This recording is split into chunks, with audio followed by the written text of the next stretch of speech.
Oh boy. Oh boy. Hello, everyone, and welcome back to Star Trek Zhuzh-erations. I am your host, Jack Tracy, and I am flying solo this episode because no one would touch this episode with a 10-foot pole. Oh boy. We are zhuzhing the worst episode of Star Trek The Next Generation, possibly all of Star Trek, due to its flagrant racism, whether advertent or inadvertent. We'll get into it. um Code of Honor. Yes, you just have me today. So if you are on our patreon.com/the observation lounge, you are seeing the full video version of this podcast. You also got early releases of my little action figure videos. You got early releases of my YouTube commentary from the observation lounge. So thank you for supporting. And if you would like to join in on the fun, that's patreon.com/the observation lounge. Of course, please feel free to subscribe to the YouTube page, which is at the link in any of the social bios. My socials on Twitter and Instagram are let me say that again. My socials are OBS Lounge ST. So OBS LOUNGE. Can I spell lounge? ST. OBS Lounge ST for Star Trek. Yes, so you can get all the links there. You can follow me there. You can see my memes. You can see me chit chat and preview all of the episodes that are upcoming. Right, that's housekeeping. So let's get into it. Let's talk about Code of Honor. So it's funny. So I looked this up on Memory Alpha, and the always thank you, Memory Alpha. You are a bevy of information that I use at all times to do this podcast. I couldn't do it without you. So thank you. The summary of this episode is quite kind. A mission of mercy is jeopardized when a planetary ruler decides he wants an Enterprise officer as his wife. If only that were it. So basically, if you haven't seen this episode in a while, and if you haven't, I commend you for avoiding it. You're doing the right thing. Basically, a planet of 1940s tropes of African culture has a vaccine that the Federation and Starfleet can't duplicate that is needed. So they go get it.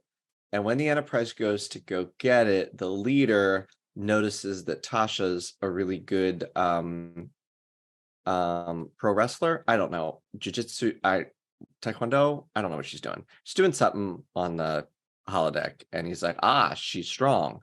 So what I will do is I will kidnap her and force her to fight my wife in ritual combat. And in doing so, if Yar kills my wife, I get all of her land and property. And I'm not going to give you the vaccine unless Yar agrees to fight. And they eventually figure out a way they're going to resuscitate the wife after Yar kills her. So she gets her land back, but now they're divorced and kidnapper loses everything. So tribal African stereotypes steal a white woman and force her to fight. It's, there's a lot of Star Trek-y things in it, for sure. You've got codes of honor, just generally. I mean, we mostly see it with the Klingon Empire, which we haven't gotten to yet, right? Because the whole honor stuff really started in Next Generation, and we haven't gotten there yet. So this is really Star Trek's Next Generation's at least first foray into these concepts of honor and codes and all of that stuff, which will be done much better later with the Klingons. So you've got that. You've got, ritual combat. That's a thing that Star Trek always does. kidnapping an officer for purposes, political purposes. That's a Star Trek. So there's a lot of like, oh, these are very Star Trek things to do in here. Problem is it's an extremely racist portrayal of Black people. Now it's interesting because the actress who played Urena, the wife, was interviewed. I watched some YouTube interviews and commentaries in prepping for this episode. And she actually thinks it was a great episode because it was the only time that you saw a planet that were entirely Black people and a Black queen. And you know, I guess she's kind of likening it to like Star Trek has a Wakanda, which in theory is great and a good thing. And of course, you know, that would be good to see in Star Trek. Not done like this, but I see her point for sure. Wish it was done a lot better. So yeah, the episode overall is boring because you know Yar's not gonna die, and the whole and the characters are all very two-dimensional. And I'm gonna get to the Troy's unique counseling experience in this. I'm gonna get to that in a second, but it's just it's boring, it's racist, it's cringe. Nothing comes out of this episode of any import to the rest of the series.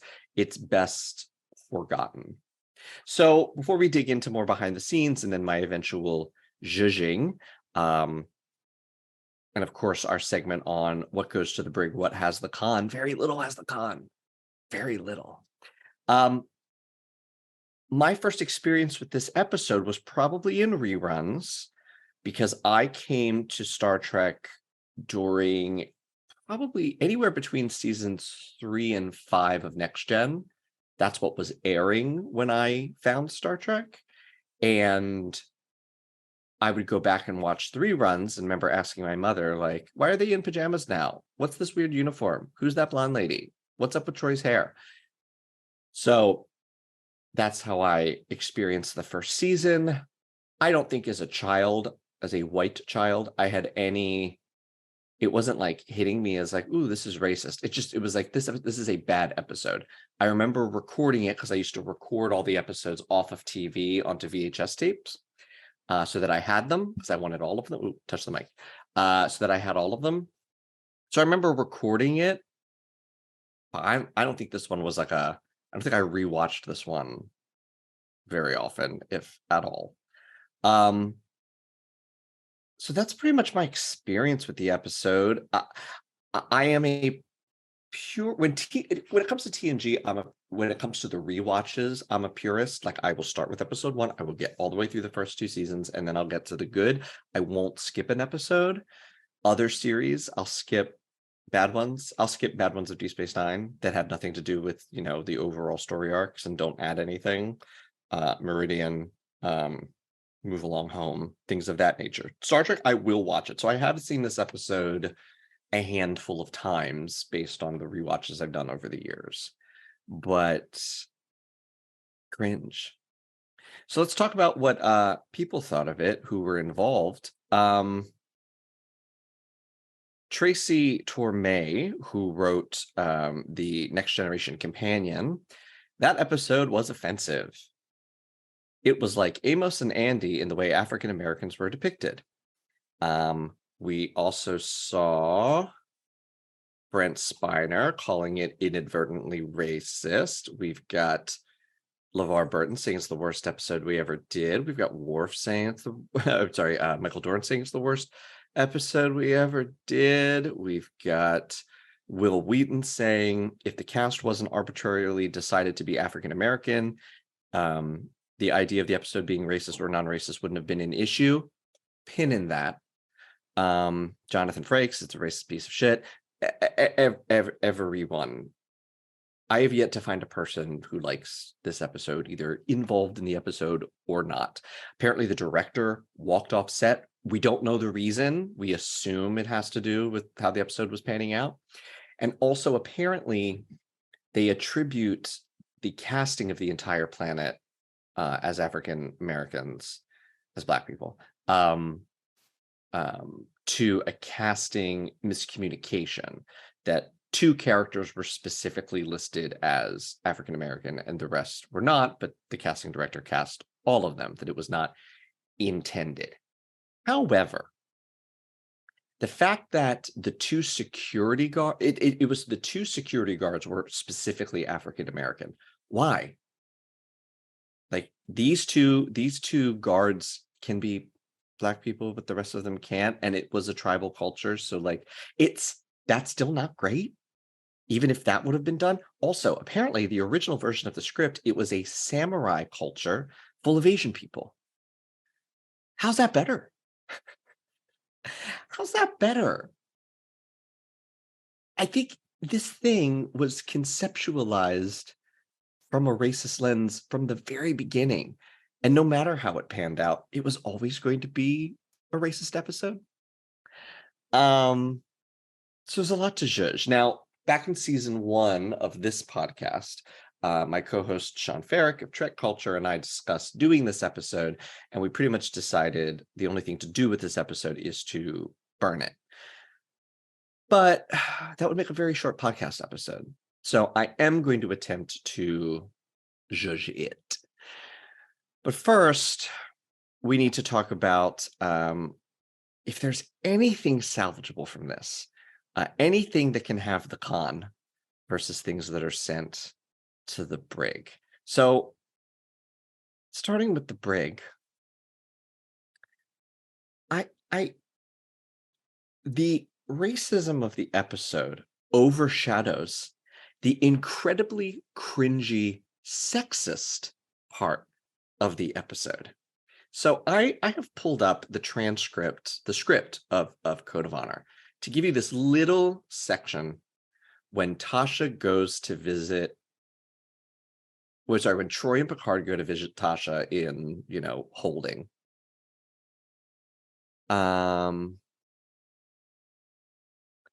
Picard asks Tasha, "Do you have any idea, Lieutenant, that Luton was suddenly going to announce that he wanted you for his first one?" Tasha, "No, sir." Picard, "Tell me what you know about this." Tasha, "Nothing, sir." Deanna fucking Troy says, "But it was a thrill. Luton is such a basic male image, and having him say he wants you." And Tasha's like, "Oh yeah, of course. It made me feel good when he Troy, I'm your friend, and you tricked me. You tricked me into telling you that, oh, when he kidnapped me, I actually got a little bit of a tingle. Oh, it feels so good. Maybe I want to be his because he's such a strong man." Ew. Troy, only so you'd think about it completely and clearly. Picard, we're all being manipulated. Like, are they trying to do like a Stockholm syndrome thing? I feel like that occurs over time of like being a hostage. You start to like relate to your captor. This idea that Tasha Yar, who grew up on Turkana 4? Check me, nerds. I think that's it. On a planet, a failed colony where there were, as season 1 loves to say, rape gangs. Rape gang, take a shot every time someone says rape gang in season 1. And that she would get a thrill from being abducted by a man and forced to be his wife. Gross. And I've talked about this with Stanley on the prior podcast, but I feel like Gene Roddenberry specifically, I feel like it's got to be Gene, but Gene Roddenberry's view of Tasha as this sort of like, she escaped the rape gangs, she's sort of a tough cookie, female tactical officer, security officer. I feel like it's this weird kind of like, she's a tough girl with daddy issues and she just needs a strong man to tame her and challenge her, and she'll it feels like a weird power dynamic sex thing that is very gross straight man. Like, it feels gross. And this is one of those episodes where I feel like Tasha's being portrayed that way. I I yuck. And the fact that Troy would do this is yuck. Like, I am sure there is an intelligent conversation to have about this, about sort of the emotional response or the sexual response versus, eh, sure, there's a discussion to be had here about, like, you know, I'm thinking of things like how, people have, I'm going to say, ravishment fantasies. We don't say rape fantasies because typically the person doesn't actually want to be hurt. It's they want to be, coerced or overwhelmed or that's like the play. And it's like that dichotomy between things that make for a fantasy, but you would never actually want like to actually happen to you. Sure, that might be something worth exploring, especially in season one, where my God was TNG horny and creepy and kinky and weird and fetishy. Um, but that's not what happened here. So the racism of the episode kind of also makes you forget that it's also a horrible episode for female characters. Just she wanted it. I don't. Gross, gross, gross, gross. So that gets the brig. Send Troy to the brig. Ew. She should have lost her counseling license. This is no, no, no, no. Having the con, I just gotta give it to Denise Crosby, who was given such crap to do. And you know what? She gave it her all. She did the best she could with what she had. So I just I'll give Tasha the con because she was able to do it and get through it and do what she could with it. Also, who has the con? Michael Dorn for not being in this episode. Which it's funny knowing that the Klingons would become the race where we actually explore codes of honor. That he's the one who's not in code of honor. It's just it's weird, or it's interesting. I actually liked the actress who played Urena. I thought she did she did a good job with what she had. So I would give her the con just as an actress. See, everything I'm going to give the con is like actors or actresses who are like, you did the best you could. Nothing. I can't think of a single thing that happens in this story. Even the Geordi shaving and Data trying to tell a joke, like it's not quite the finger trap, but it's close. Oh, that's the next. Oh, I recorded these out of order. The finger trap. You're going to hear that next week with Stanley. It's not quite the cringe of the finger trap, but it's still nothing interesting. Nothing of interest or import happens in this episode. You can literally just throw it out, but we're not going to do that because that makes for a boring contest. Contest? I'm competing. This is Zhuzh is now a competition. It's a competition show where you submit your Zhuzh script. I haven't had enough coffee. There's nothing really to salvage here. So, all right. I'm stalling because there's really nothing to talk about other than this is a terrible episode. So let's just get to the Zhuzh. So how do we fix code of honor other than just throwing it in the trash?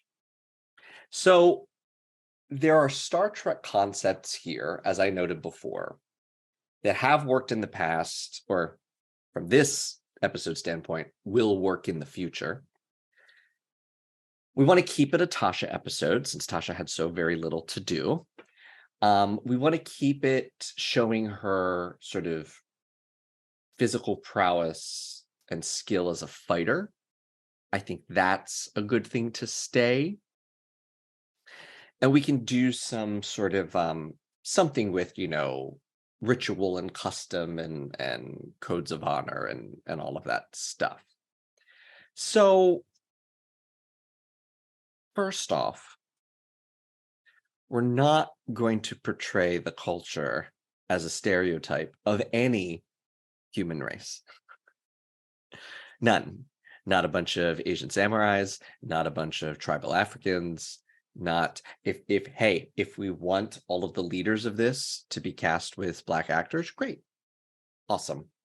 But no. Also, I want to say this carefully because I don't want this to come off the wrong way. In addition to portraying the Ligonians as like a 1940s tribal Africa, they also portray them as quite like they don't come off as like this advanced culture that has developed a vaccine that Starfleet can't. Not to say that, you have to be technologically advanced, you've got to like show it, all over the place. But they didn't strike me. They were portrayed as like a culture that's like pre-warp. That would be in like a Prime Directive episode. They weren't portrayed as like sort of like, oh, we're a sophisticated society that's outside of the Federation, but we have, this trade deal or this, we're going to provide the vaccine, yada yada yada. They just weren't portrayed in a way that made me think like, oh yeah, they have something that Dr. Crusher can't figure out and Starfleet can't figure out. They've got this they're an advanced medical society, They just didn't strike me as that with the way they were portrayed, right? If they had done this like Wakanda, I absolutely believed it, because that's what Wakanda is a great example. What Marvel has done with that is you take an Afrocentric, an African-based culture that evolves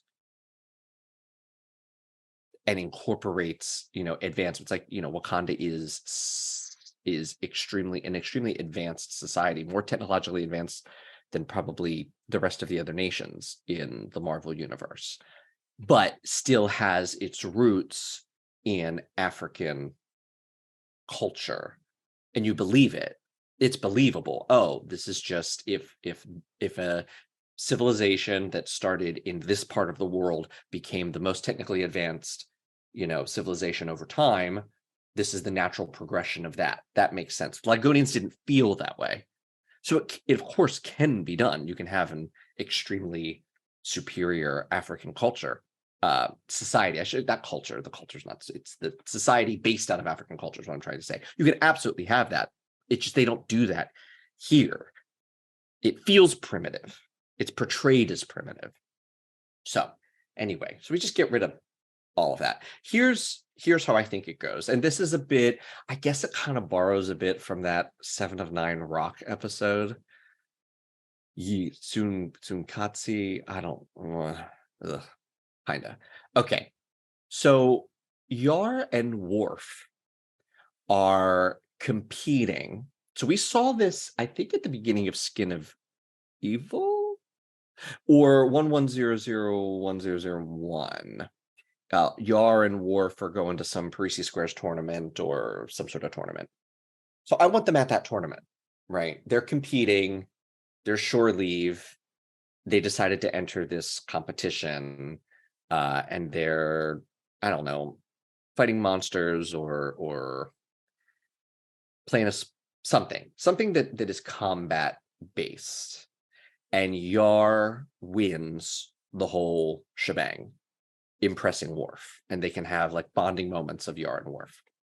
And in the audience of this is an ousted ruler, Luton, of a nearby solar system. He used to be the leader, and in their culture, it's not quite a matriarchy, but it's the women, similar to how they do them in Talkins in how Troy talks about them in Talkins in season 3, how like the woman leads and she's the one that has to be bartered with for the services of the male. Like it's sort of that kind of thing, that the women handle sort of the domestic transactions, whatever. And so what I want to say is that he was married to a woman who had power, wealth, and property. And in their code of honor system on the planet, she was challenged by another woman, right? And they fought, and she lost. And lost, I mean, was killed in ritual combat. So that woman took over. Well, she'll be Urena. She took all of Luton and his former wife's stuff, and now she's the most powerful person on their planet and runs the planet and yada yada. And he went into exile. So he's watching this competition just because he's just hanging out, and he sees Yar and gets an idea. She's extremely skilled, and if he can abduct her, quickly, marry her under Lagonian law, and then have her re-challenge to sort of to not only now get his property back, but then get all of hers, right? So he's using Yar to reclaim his status, and then his whole plan is then after it's done, he's going to kill Yar, and be supreme ruler. So he's our evil guy, right?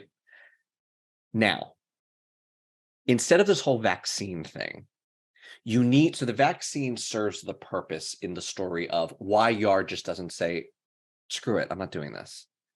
Or valiantly says, fine, I will let her kill me. Rather than kill this woman. I will not kill this woman. I will not fight this woman. If there's no other choice, if you're going to put me in the ring with her, I'll stand there and she'll kill me. And that's Starfleet officer. That's just how it has to go.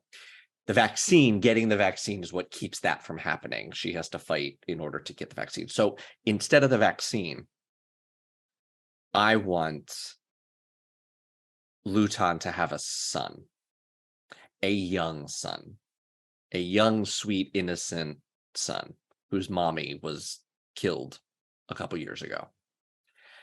And Yar when Yar is eventually captured and they're immediately put into a forced marriage, and she's, there, she kind of bonds with the son.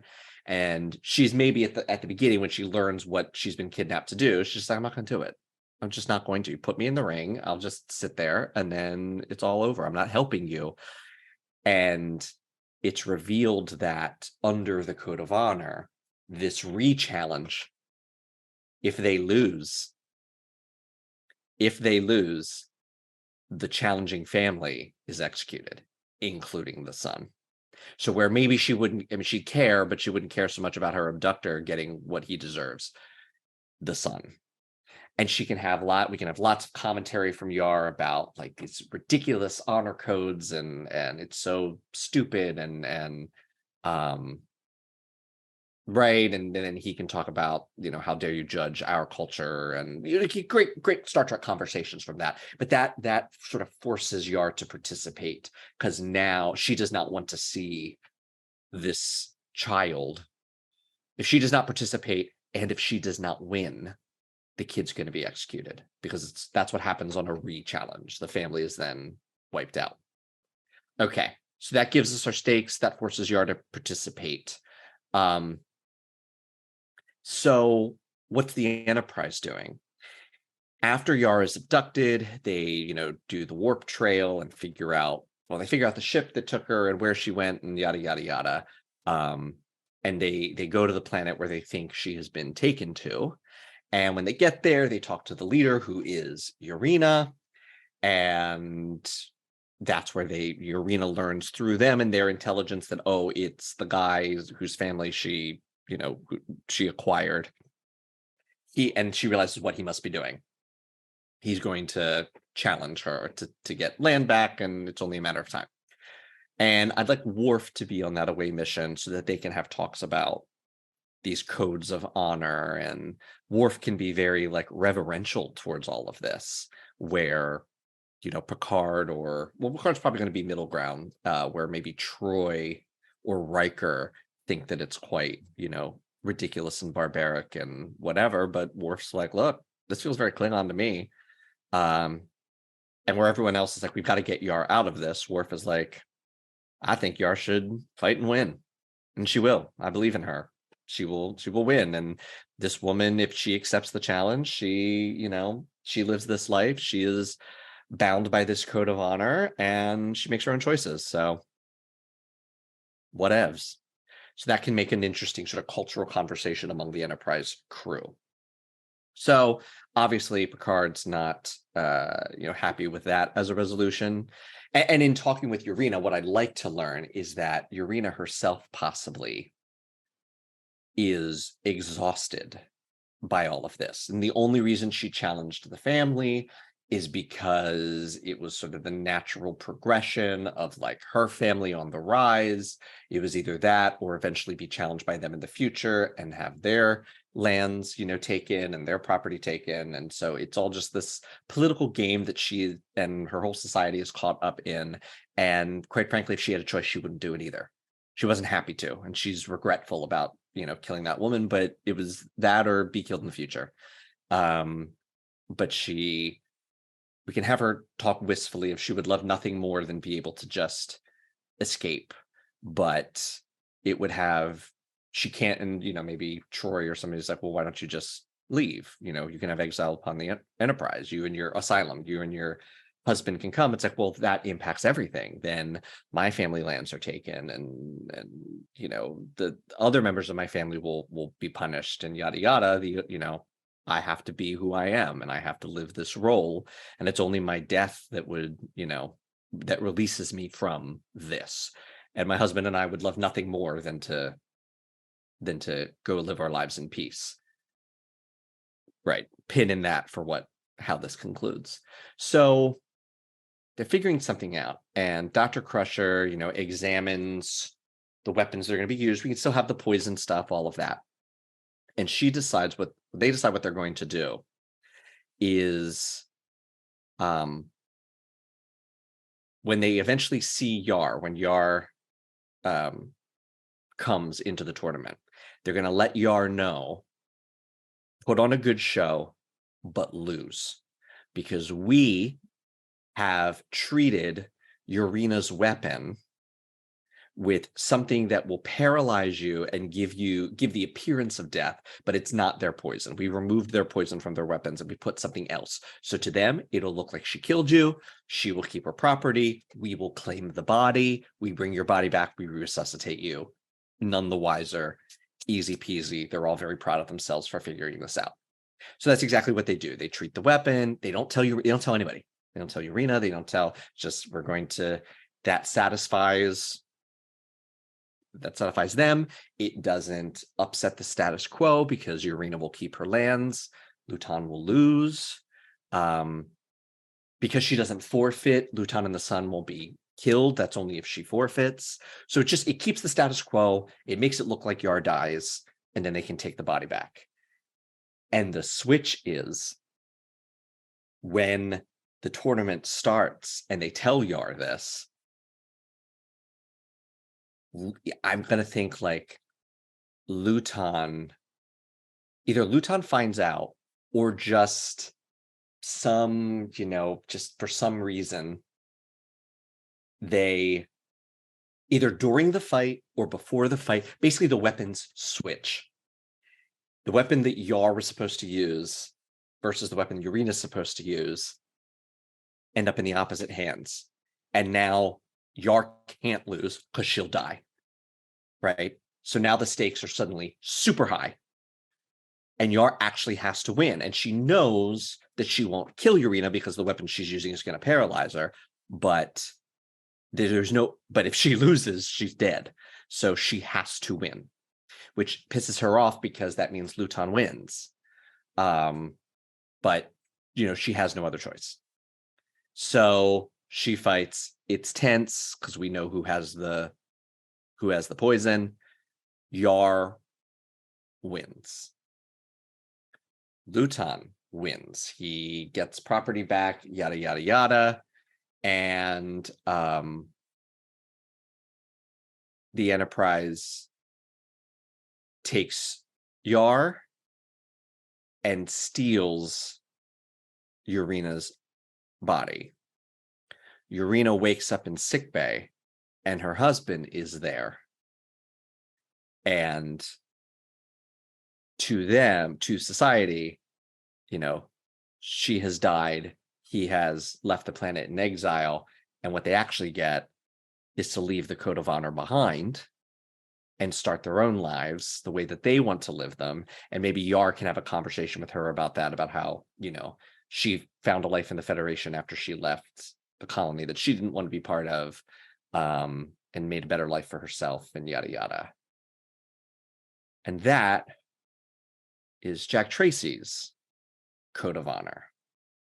So we get a switcheroo that heightens the stakes. We get, similar plot beats. We get Yar fighting. We get a nice Star Trek conversation about rituals and cultures and honor. We get a Star Trek conversation about, leaving society behind in order to craft your own life out in the broader universe and live life as you want. That is my Zhuzh to code of honor. How would you have saved code of honor from its awful, racist, misogynistic mess that it became? Let me know. Let me know in the comments to this video. Let me know in the comments to the podcast. Let me know on the socials. Of course, you can find me Obs Lounge ST on Instagram and Twitter. You can find the YouTube videos at the Observation Lounge on YouTube. You can join the Patreon and help support me and support this channel at patreon.com/theobservationlounge. And of course, please, if you're listening to this, make sure you're subscribed and drop me a 5-star review. Leave me a comment. It helps service the podcast to other people so I can grow. Thank you for joining me for this week's episode of Star Trek Zhuzh-erations. And I will be back at you next week. Stanley is back, and we are getting into the Ferengi. But until then, get the hell off my bridge.